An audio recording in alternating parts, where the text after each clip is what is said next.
Hi, I'm Bill O'Reilly. Thanks for watching us tonight. President Obama's last stand. That is the subject of this evening's Talking Points memo. Just 40 days left before Barack Obama becomes a lame duck president. So last night he participated in a town hall among friendly folks. The president dealt with many issues, but two of them caught my attention. First, why he doesn't say the words Islamic terrorism. I learned from listening to some of these Muslim families, both in the United States and overseas, is that when you start calling these organizations Islamic terrorists, the way it's heard, the way it's received by our friends and allies around the world is that somehow Islam is terroristic. And that then makes them feel as if they're under attack. Now, with all due respect to Mr. Obama, that is a naive view of the world. Everybody knows most Muslims are not violent people.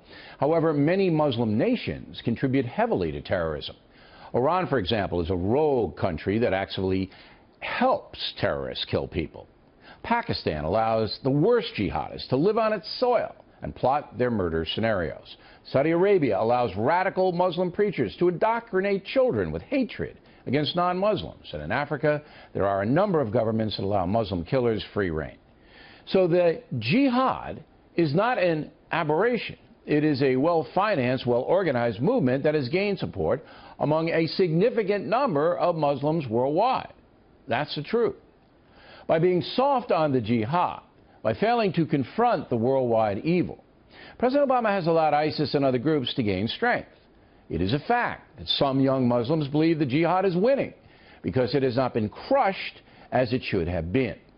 There's no question that Barack Obama is sympathetic to the peaceful Muslim world, and that's not a bad thing.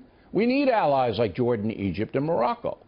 Those countries help us, and we should not alienate them. But any rational Muslim is not going to take offense at the words Islamic terrorism. Why? Because that would be irrational. While visiting France this summer, I saw firsthand how the French people have generally turned against all Muslims. You can hear and feel the bitterness over the ISIS attacks. Also because of mass Muslim immigration into France.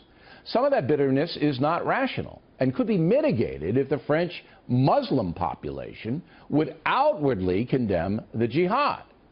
That has not happened to any meaningful extent. And all over the world, many Muslims stay silent. President Obama's primary obligation is to protect the American people. A strong argument can be made that he has not done that effectively. The enemy needs to be defined, Mr. President. And if some people get their feelings hurt, that's too bad. The second thing that caught my attention in the town hall was disrespect toward the USA.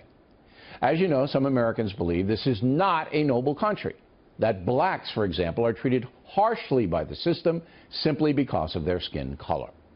The football player Colin Kaepernick believes that, and so he is disrespecting the national anthem. A few other athletes have followed him, and some kids have as well. Mr. Obama addressed it.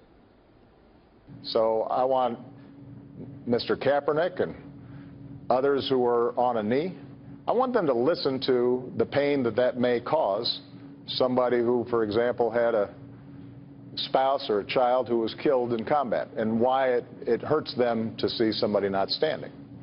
But I also want people to think about the pain that he may be expressing about somebody who's lost a loved one that they think was unfairly shot. That is a false equivalence that Mr. Obama is putting forth. Issues of police shootings, for example, should be dealt with on a case-by-case basis. No system is perfect. There are bad law enforcement officers in this country, and that should not be tolerated. However, the overriding nobility of America far outweighs individual bias and terrible mistakes on the part of a few police officers. Colin Kaepernick and others who despise their own country do have a right to vent.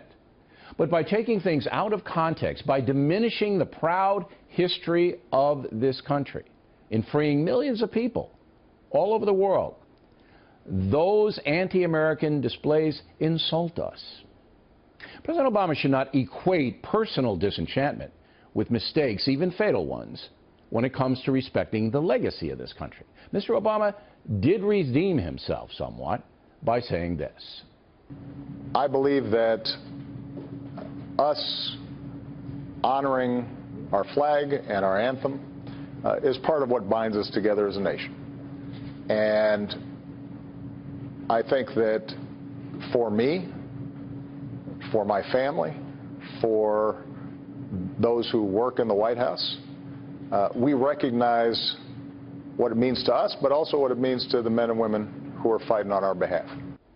Okay. The mark of strong leadership, and that's what we need in this country, strong leadership, is to take a stand.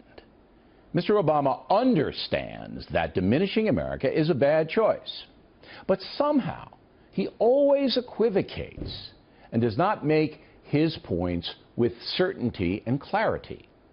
There are not two sides to this story. America is a noble nation, period. Those who dissent have to be tolerated, but you don't have to applaud that dissent if it is misguided and uninformed. As for the jihad, it should have been defeated a long time ago. A strong leader would have done that. Or am I wrong? And that's a memo.